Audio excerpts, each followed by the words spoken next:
Hello guys, welcome back to our channel.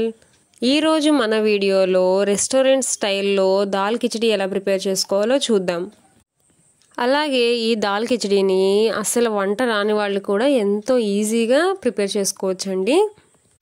అలాగే సమ్మర్లో మనం గంటలు కిచెన్లో ఉండలేనప్పుడు కూడా ఎంతో ఈజీగా ఒకేసారి ఈ దాల్ కిచడీని అయితే ప్రిపేర్ చేసుకోవచ్చు, కూర అన్నం విడివిడిగా చేసేదానికన్నా కూడా. అలాగే ఎప్పుడైనా మనకి బద్ధకంగా ఉన్నప్పుడు కూడా ఎంతో ఈజీగా ఈ దాల్ కిచడీని అయితే ప్రిపేర్ చేసుకోవచ్చండి. ఇంకా ఆలస్యం చేయకోకుండా ఈ దాల్ కిచడీని రెస్టారెంట్ స్టైల్లో ఎలా ప్రిపేర్ చేసుకోవాలో చూసేద్దాం పదండి. ముందుగా ఈ దాల్ కిచడీని ప్రిపేర్ చేసుకోవడం కోసం 1 కప్పు పెసరపప్పుని అలాగే 1 కప్పు బియ్యాన్ని వాష్ చేసుకుని 1 గంట పాటు ఖచ్చితంగా నానబెట్టుకోవాలి. అప్పుడే మనకి ఇవన్నీ కూడా త్వరగా కుక్ అయిపోతాయండి. మనం ఈ దాల్ కిచడీ ప్రిపేర్ చేసుకునేటప్పుడు మనకి పప్పు బియ్యం అనేవి సమానంగా ఉండాలి. ఇప్పుడు ఒక గిన్నె తీసుకుని అందులోకి మనం ముందుగా నానబెట్టుకున్న పప్పు బియ్యం ఉన్నాయి కదా, వాటిని రెండింటిని కూడా యాడ్ చేసుకోవాలి. మీరు కుక్కర్లో కనుక ఉడికించుకున్నట్లయితే కుక్కర్లో యాడ్ చేసుకోండి. ఇప్పుడు ఇందులోకి 1 table spoon salt, 1/2 table spoon పసుపు, అలాగే 1కి 3 చొప్పున వాటర్ యాడ్ చేసుకోవాలి.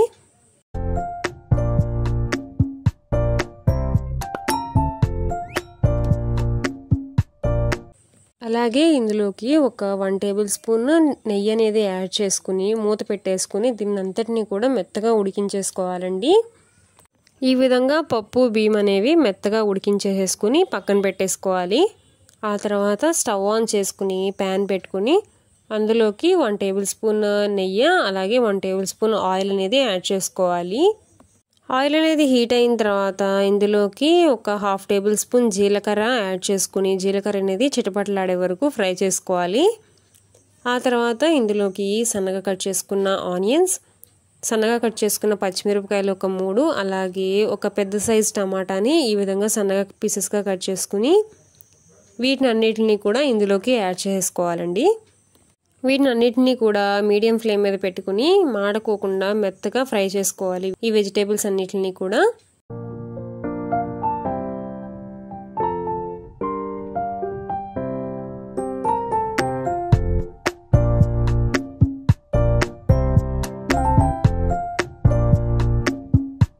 ఈ విధంగా అన్నీ కూడా బాగా ఫ్రై అయిపోయిన తర్వాత ఇందులోకి 1 table spoon salt, 1/2 table spoon పసుపు, 1/2 టేబుల్ స్పూన్ మసాలా కారం, 1/2 టేబుల్ స్పూన్ ధనియాల పొడి, 1/2 టేబుల్ స్పూన్ కారం వేసుకుని వీటిని అన్నిటిని కూడా మాడకుండా ఒకసారి ఈ విధంగా మిక్స్ చేసుకోవాలి. ఈ విధంగా ఒకసారి మిక్స్ చేసుకున్న తర్వాత ఇందులోకి మనం ముందుగా ఉడికించి పక్కన పెట్టుకున్నాం కదా పప్పు అన్నం ఇందులోకి యాడ్ చేసుకుని ఆ తర్వాత ఇందులోకి ఒక 1 లీటర్ వాటర్ అనేది యాడ్ చేసుకుని దీన్ని మీడియం ఫ్లేమ్ మీద పెట్టుకుని దీన్ని రైస్ని మొత్తాన్ని కూడా ఈ విధంగా బాగా వాటర్లోకి మిక్స్ చేసుకుంటూ ఈ విధంగా కలిపేసుకోవాలండి. మీకు రైస్ అనేది కాస్త పలుకుగా కావాలంటే ఈ విధంగా మిక్స్ చేసుకుని వదిలేసేయండి. లేదా మీకు కొంచెం జ్యూసీగా కావాలి ఈ కిచడీ అంటే మీరు పొటాటో స్మాషర్ తీసుకుని దాంతో ఈ రైస్ని మొత్తం కూడా స్మాష్ చేసుకోవచ్చు. అడుగనేది అంటకుండా దీన్ని మొత్తం కూడా ఈ విధంగా కలుపుకుంటూనే ఉడికించుకోవాలండి. ఈ కన్సిస్టెన్సీలో జారుగా ఉన్నప్పుడు స్టవ్ ఆఫ్ చేసేసుకోవడమేనండి. ఈ విధంగా ఉంటే మనకి పర్ఫెక్ట్ కన్సిస్టెన్సీ వచ్చినట్టేనండి ఈ దాల్ కిచడీకి. ఇందులోకి సన్నగా చాప్ చేసుకున్న కొత్తిమీర అనేది యాడ్ చేసుకుని ఈ విధంగా ఒకసారి మిక్స్ చేసుకుని స్టవ్ ఆఫ్ చేసుకోవడమేనండి.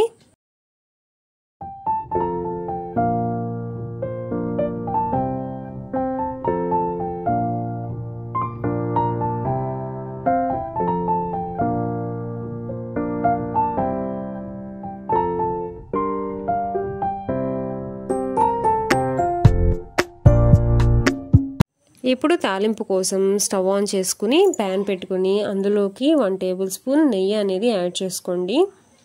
మీరు కావాలంటే నూనెతో కూడా తాలింపు పెట్టుకోవచ్చు, కాకపోతే నెయ్యితో తాలింపు పెట్టుకుంటే చాలా బాగుంటుందండి. నెయ్యి అనేది ఈ విధంగా హీట్ అయిన తర్వాత ఇందులోకి ఒక 1/2 టేబుల్ స్పూన్ ఆవాలు, ఒక 1/2 టేబుల్ స్పూన్ జీలకర్ర, 2 ఎండుమిరపకాయలు, అలాగే ఈ విధంగా సన్నగా చాప్ చేసుకున్న వెల్లుల్లిపాయలు, అల్లం ముక్కలు కూడా యాడ్ చేసుకుని వీటిని అన్నిటినీ కూడా ఒకసారి లో ఫ్లేమ్ మీద ఫ్రై చేసుకోవాలి. ఆ తర్వాత లాస్ట్లో ఇందులోకి కాస్త కరివేపాకు యాడ్ చేసుకుని తాలింపుని స్టవ్ ఆఫ్ చేసుకోవడమేనండి. ఆ తర్వాత ఈ తాలింపుని మనం ముందుగా ప్రిపేర్ చేసుకున్న కిచిడి ఉంది కదా, అందులోకి యాడ్ చేసుకుని ఈ విధంగా మిక్స్ చేసుకుని సర్వ్ చేసేసుకుంటే ఎంతో టేస్టీగా మనకి దాల్ కిచిడి అయితే రెడీ అయిపోయిందండి. ఎంతో సింపుల్గా ఎంతో టేస్టీగా రెస్టారెంట్ స్టైల్లో దాల్ కిచిడి అయితే రెడీ అయిపోయిందండి మనకి. ఈ దాల్ కిచిడిని ఈ విధంగా ఉట్టిగా అయినా తినేసేయవచ్చు, లేదా కాస్త రైతాతో కలుపుకుని తిన్నా కూడా చాలా బాగుంటుందండి. చూసేసారు కదండి ఈ దాల్ కిచిడిని ఎంతో సింపుల్గా ఎంతో టేస్టీగా ఎలా ప్రిపేర్ చేసుకోవాలో.